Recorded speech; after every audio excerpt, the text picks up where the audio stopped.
Imagine living in a quiet rural area, a lonely farm surrounded by silent hills, dirt roads, and that constant feeling that nothing ever really happens out there. But now imagine that right in the middle of this peaceful property, there's something different, something out of place. An old well, too old to have records, too deep to make sense. A hole that doesn't echo, doesn't answer, doesn't return anything you throw inside. And worse, a well that seems to be hiding something, something so strange, so unnatural, that it eventually drew the attention of people who were never supposed to find out about it. This is the story of Mel Waters, the impossible well, and of how one accidental discovery can change or destroy someone's life.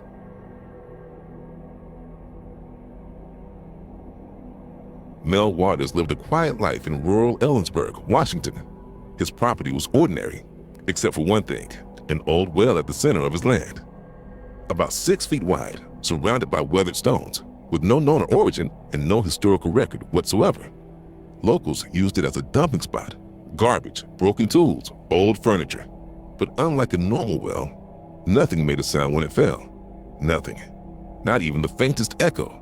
Curious, Mel tried heavier objects, big rocks, metal equipment, even an old TV set. The silence remained absolute.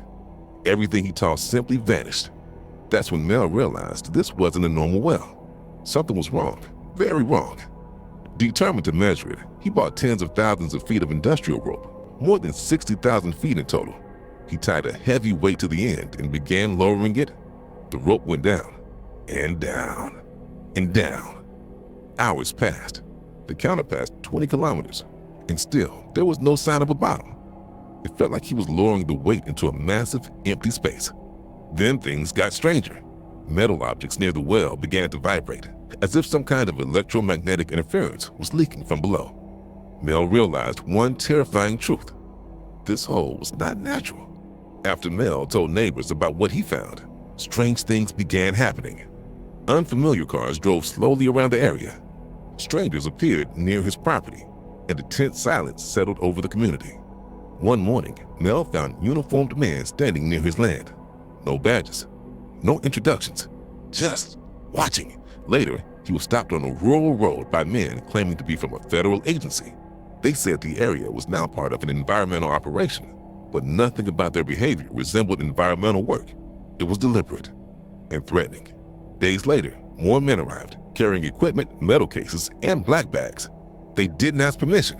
They simply began working around the well as if they owned the place. Then came the moment Mel realized things had escalated far beyond his control.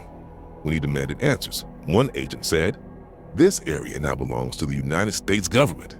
You are not authorized to enter." Mel was stunned. This was his legal property. When he threatened to call the police, they presented vague federal requisition, documents, no clear signatures, but official looking enough to intimidate him. And they offered him financial compensation. Shortly after that, Mel's name began appearing in fabricated environmental violation reports. Within weeks, his property was fenced off, covered, guarded, blocked by heavy metal structures delivered by trucks. Mel would never get near the well again.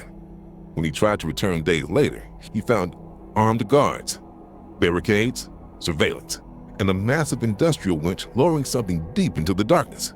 Sealed crates, metal cylinders, black cases, all being pulled out of the well. It was obvious. They were extracting something from inside, something Mel was never supposed to discover. Mel tried telling people, yet most didn't believe him. The few who did stopped talking.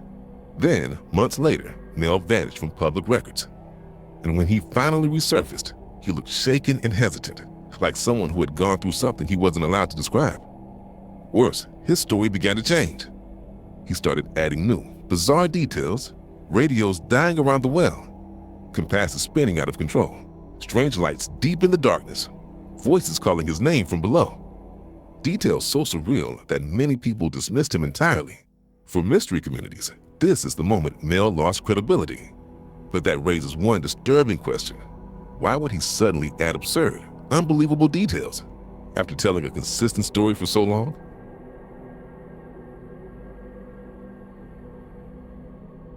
Two explanations exist, and neither is comfortable. First theory, Mel was traumatized.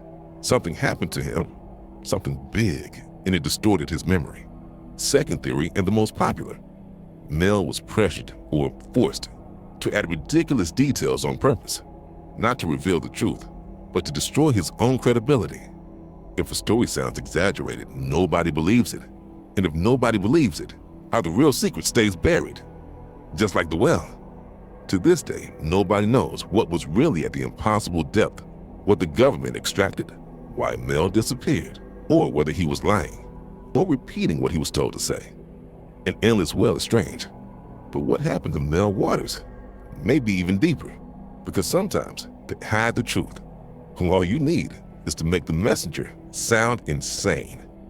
So now I want to know, what do you think was at the bottom of Mel's well? Why did his story suddenly change? And do you believe the government was involved? Share your theories in the comments, and I'll see you in the next video.